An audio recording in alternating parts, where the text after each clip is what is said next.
Hello friends. Shashi Agarwal channel के अंदर मैं doctor Shashi Agarwal welcome you all. आज का जो हमारा सब्जेक्ट है that is the Indian economy, और जो हम टॉपिक करने जा रहे हैं that is very relevant for many classes. Indian economy के अंदर तो ये रेलेवेंट है ही है, उसके साथ ये जो टॉपिक है +2 कॉमर्स इकोनॉमिक्स स्टूडेंट्स के लिए भी रेलेवेंट है। उसी तरह काफी सारे कॉम्पिटिटिव एग्जाम के अंदर भी ये रेलेवेंट है। उसी तरह बिजनेस इन्वायरमेंट के जो स्टूडेंट हैं उनके लिए भी ये टॉपिक जो है काफी रेलेवेंट है। अगर आपको मेरा ये एफर्ट के समय समय पर जितने भी इम्पोर्टेंट टॉपिक्स होते हैं उसका वीडियो मैं आपके साथ शेयर करती हूँ। अगर आपको मेरा ये एफर्ट सही लगता है तो डू लाइक माय वीडियो, इसको शेयर कीजिए और मेरे चैनल शशि अग्रवाल को सब्सक्राइब कीजिए। Before moving to the topic of liberalisation, this is my app Edusum app, जिसको आप गूगल प्ले स्टोर से बड़ी आसानी के साथ डाउनलोड कर सकते हो। ये जो ऐप है that is relevant for commerce economics and management. काफी सारा फ्री स्टडी मटेरियल अवेलेबल है commerce economics and management students के लिए। काफी सारे free mock test are also available, जिसके बेसिस पे वो अपने कंपटीशन एग्जाम की तैयारी कर सकते हैं। उसी तरह structure courses they are also available at a very nominal price. Indian economy का भी स्ट्रक्चर कोर्स इसके अंदर अवेलेबल है, जो कि बहुत ही नॉमिनल प्राइस के अंदर है। उसका link I will be sharing in the description box.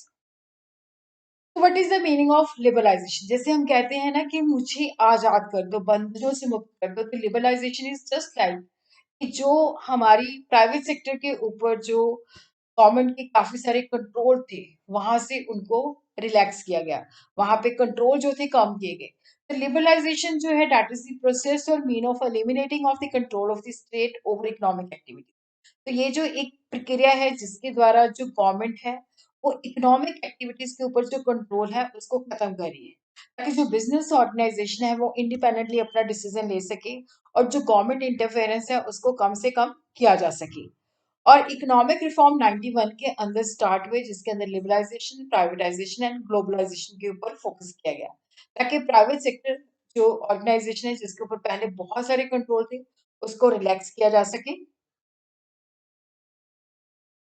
Liberalisation का मतलब है कि जो अननेसेसरी बिजनेस हाउसेस के ऊपर रिस्ट्रिक्शन लगती है उसको रिड्यूस किया जाए, कंट्रोल को जो है कम किया जाए, ताकि इकोनॉमी के अंदर जो है ग्रोथ और डेवलपमेंट पॉसिबल हो सके।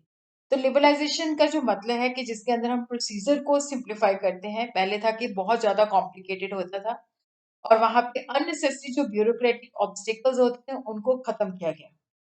91 से पहले गवर्नमेंट ने बहुत सारी रिस्ट्रिक्शन लगाई थी, जैसे लाइसेंस लेना पड़ता था, गुड्स की जो प्राइस थी वो सरकार के हाथ में थी। इवन अगर हमने बाहर से इंपोर्ट करना है तो we have to get the licence. और फॉरेन एक्सचेंज के अंदर भी हमें जो डीलिंग करनी है उसके ऊपर भी काफी रिस्ट्रिक्शन थी। इवन जो बिग बिजनेस हाउसेस थे उनके ऊपर भी एमआरटीपी एक्ट एप्लीकेबल था। उनके ऊपर भी सीलिंग थी कि आप इससे ज्यादा इन्वेस्टमेंट नहीं कर सकते।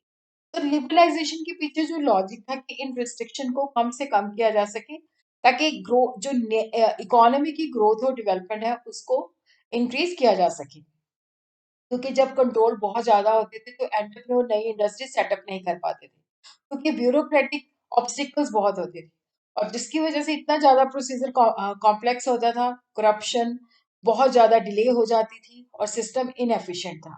तो इकोनॉमिक रिफॉर्म के पीछे ये लॉजिक है कि जो मार्केट फोर्सेस हैं, जहाँ पे हर चीज डिमांड और सप्लाई के बेसिस पे डिटरमिन होनी चाहिए, वो इकोनॉमी को ज्यादा इफेक्टिव और एफिशिएंट मैनर में गाइड करती हैं। लिबरलाइजेशन का जो ऑब्जेक्टिव था कि जो कंपटीशन है डोमेस्टिक इंडस्ट्री के अंदर इंक्रीज किया जा सके, दूसरों देशों के साथ फॉरेन ट्रेड को बढ़ाया जा सके, फॉरेन कैपिटल एंड टेक्नोलॉजी का फ्लो इंडिया में हो सके, ग्लोबल मार्केट के ऊपर भी हमारे लिंक्स होने चाहिए, हम लोग बाहर जा सके, बाहर अपने बिजनेस सेटअप कर सके और बाहर के लोग हमारे देश के अंदर सेटअप कर सके।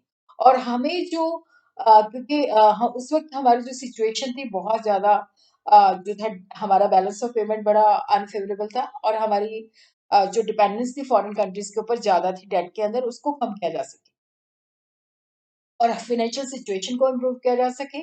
पब्लिक सेक्टर कंपनी के ऊपर जो वर्कलोड था उसको रिड्यूस किया जा सके और जो पब्लिक सेक्टर को जो है सेल करके उनसे जो पैसे रेज होते हैं उनको जो है इकोनॉमी के अंदर यूज किया जा सके।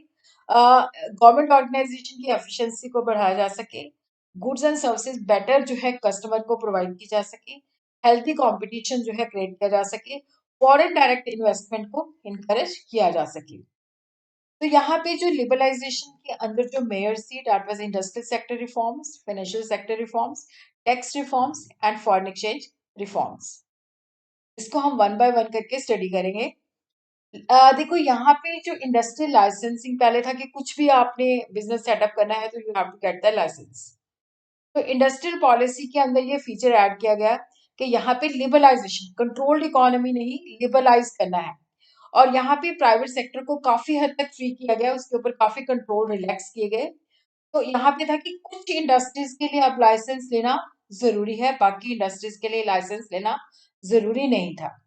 तो इसके अंदर क्या है कि जैसे लिकर है, सिगरेट है, डिफेंस इक्विपमेंट है, इंडस्ट्रियल एक्सप्लोजिव है, डेंजरस केमिकल्स है, उनके लिए ही आपको लाइसेंस लेना पड़ेगा, बाकी किसी और इंडस्ट्री को लगाना है तो नहीं लेना पड़ेगा। उसी तरह जो पब्लिक सेक्टर, जैसे पहले गवर्नमेंट के अंदर मतलब इन्हीं एरियाज के अंदर पब्लिक सेक्टर खुल सकता है, तो वहां पे भी काफी रिलैक्सेशन की। पहले 17 एरियाज थे, अब बाद में उसको 8 किया। अब 3 एरियाज हैं, railway, atomic energy and defence, जिसके अंदर पब्लिक सेक्टर खुल सकता है, प्राइवेट सेक्टर नहीं एंटर कर सकता। इसी तरह जो मोनोपोलिस्टिक एक्ट था, एमआरटीपी एक्ट था, monopoly and restrictive trade practices act, उसको भी अबॉलिश किया गया, क्योंकि उसके अंदर बिग जो बिजनेस हाउसेस थे वो अपने आप को डेवलप नहीं कर पाते थे, उनके ऊपर सीलिंग थी। तो इस एमआरटीपी एक्ट को अबॉलिश किया गया 2002 के अंदर। और इंडियन कॉम्पिटिशन एक्ट जो था 2002 के अंदर इनेक्ट किया गया, ताकि ज्यादा जो है हेल्दी एक एनवायरनमेंट क्रिएट किया जा सके। और उसी तरह जो इंडस्ट्रियल लाइसेंसिंग के अंदर कवर नहीं होती, वो जितना मर्जी चाहे एक्सपैंड कर सकती हैं, प्रोड्यूस कर सकती हैं, उनको प्रायर अप्रूवल के लेने की जरूरत नहीं है। प्रोड्यूसर जो है, जो मार्केट के अंदर डिमांड है उसके बेसिस पे जितना चाहे मर्जी प्रोड्यूस कर सकते हैं। और पहले क्या था कि ये सब कुछ इतना पॉसिबल नहीं था, यहाँ पे गवर्नमेंट जो है लाइसेंस देती थी और उसके बेसिस पे उसकी सीलिंग फिक्स कर देती थी कि आप इससे ज्यादा जो है प्रोड्यूस नहीं कर सकते। उसी तरह प्रोडक्शन एरिया, जो कि स्मॉल सेक्टर के लिए रिजर्व था, वो अब सबके लिए कर दिया कि सब उसमें एंटर कर सकते हैं, जिससे लैंड की एफिशिएंसी बढ़ेगी और कल्टीवेशन एरिया भी आ सकता है। फार्मर जो है पहले रिस्ट्रिक्टेड थे कि जो लैंड, जो एरिया उनके द्वारा ओन है उसी को यूज कर सकते हैं। प्राइवेटाइजेशन के दौरान बहुत सारे प्राइवेट सेक्टर जो थे एरिया ऑफ फार्मिंग में एंटर किए। इससे क्या है कि प्रोडक्शन पर हेक्टेयर भी इंक्रीज हुआ और देश की जो ग्रोथ थी वो भी काफी हुई। इसी तरह जो स्मॉल इंडस्ट्रीज थी, उनकी जो इन्वेस्टमेंट की लिमिट है उसको भी इन्हांस किया गया, ताकि वो भी अपने जो है मॉडर्नाइजेशन कर सकें।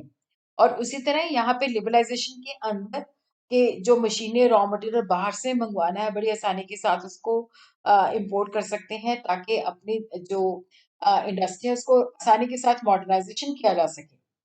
और न्यू इकोनॉमिक पॉलिसी के मुताबिक ये भी है कि आपने हाई टेक्निक यूज करनी है, ताकि मॉडर्नाइजेशन, जो लेटेस्ट टेक्नोलॉजी है उसको यूज करना है। तो यहाँ पे भी जैसे सनराइज इंडस्ट्रीज को डेवलप करना था, कंप्यूटर्स एंड इलेक्ट्रॉनिक्स को, तो यहाँ पे भी जो हायर प्रायोरिटी इंडस्ट्रीज हैं उनको जो भी हाई टेक्नोलॉजी अगर इम्पोर्ट करनी है तो उसके लिए परमिशन लेने की आवश्यकता नहीं है। और उसी तरह क्या है कि यहाँ पे जैसे कैपिटल गुड्स की इम्पोर्ट, रॉ मटेरियल टेक्नोलॉजी है, इसके ऊपर भी काफी रिस्ट्रिक्शन जो थी विड्रॉ कर ली गई थी। उसी तरह हम देखते हैं फाइनेंशियल सेक्टर के अंदर रिफॉर्म। तो यहाँ पे जैसे कैपिटल सेक्टर के अंदर भी रिफॉर्म्स लाए गए। Earlier provision regarding the issue of shares, debentures of company बहुत ज्यादा रिस्ट्रिक्टिव थी, तो उनको बहुत सारी कंडीशंस फुलफिल करनी पड़ती थी, अब उसको भी लिबरलाइज कर दिया गया है। तो वो अपनी पब्लिक इशू की प्राइस फिक्स कर सकते हैं। और इंडियन कंपनी जो है वो फॉरेन कैपिटल मार्केट से भी फंड रेज कर सकती है। बैंकिंग सेक्टर के अंदर भी बहुत ज्यादा रिफॉर्म आया, क्योंकि बैंक्स जो है किसी भी इकोनॉमी की डेवलपमेंट के अंदर इनका कंट्रीब्यूशन बहुत ज्यादा इंपॉर्टेंट है। पहले जो मॉनेटरी पॉलिसी आती थी बहुत ज्यादा रिस्ट्रिक्टिव थी, जो कि डेवलपमेंट को प्रमोट नहीं करती थी। तो बैंकिंग सेक्टर के अंदर भी काफी सारे रिफॉर्म लाए गए हैं, जैसे statutory liquidity ratio has been reduce to 19.5%, bank rate भी रिड्यूस किया गया है 6.25%, कैश रिजर्व रेशियो जो है that has been kept at 4%, repo rate and reverse repo rate जो है उसको भी चेंज किया गया। और इसी तरह बैंक्स को फ्रीडम दी गई, जिसके बेसिस पे वो सर्टेन लिमिट्स के अंदर अपना इंटरेस्ट रेट डिटरमिन कर सकते हैं। इवन अपने एम्प्लॉयज को फ्रीडम दी गई है कि वो रिक्रूट कर सकते हैं। इवन जो प्राइवेट सेक्टर बैंक्स के अंदर एंटर करना चाहते थे, उनके लिए भी नॉर्म्स रिलैक्स किए गए। यहाँ पे जैसे आरबीआई पहले रेगुलेटर था, तो उसका रोल भी चेंज हुआ कि वो फैसिलिटेटर है। उसी तरह tax reform and fiscal reform, tax rate बहुत हाई थे, जिसके बेसिस पे इकोनॉमिक डेवलपमेंट पॉसिबल नहीं थी, और एंटरप्रेन्योर डीमोटिवेट हो जाता था कि इतना टैक्स। तो यहाँ पे टैक्सेशन पॉलिसी के अंदर भी चेंजेस किए गए। इनकम टैक्स रेट्स को भी काफी रिड्यूस किया गया, कस्टम ड्यूटी को भी रिड्यूस किया गया, एक्साइज ड्यूटी को भी रिड्यूस किया गया, और जो कम्प्लेक्स इनडायरेक्ट स्ट्रक्चर था उसको जीएसटी के साथ चेंज किया गया। उसी तरह फैरा को फैमा के साथ चेंज किया गया, जो जो फॉरेन एक्सचेंज रिफॉर्म्स थे, उसके अंदर क्या था कि पहले बहुत ज्यादा रेगुलेशंस थी, तो उसको भी काफी हद तक रिलैक्स किया गया। तो यहाँ पे क्योंकि जो फेरा था, फॉरेन एक्सचेंज रेगुलेशन एक्ट, ये काफी रिस्ट्रिक्टिव था, जिसके बेसिस पे बहुत सारी जो फॉरेन एक्सचेंज ट्रांजेक्शन होती थी बहुत ज्यादा रिस्ट्रिक्शन लगाता था। अभी जो है मतलब फैमा है जिसके अंदर इतनी ज्यादा रिस्ट्रिक्शन नहीं है।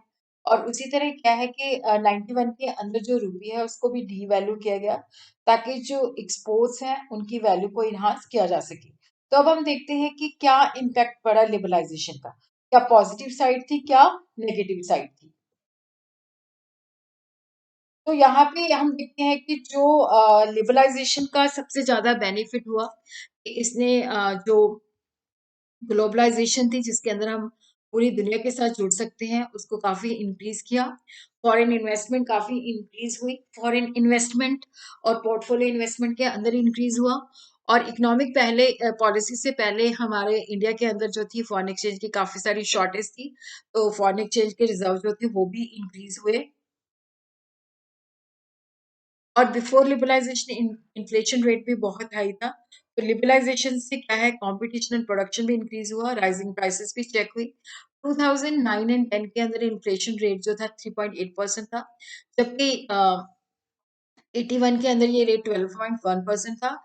2016 एंड 17 के अंदर ये 3.9 है।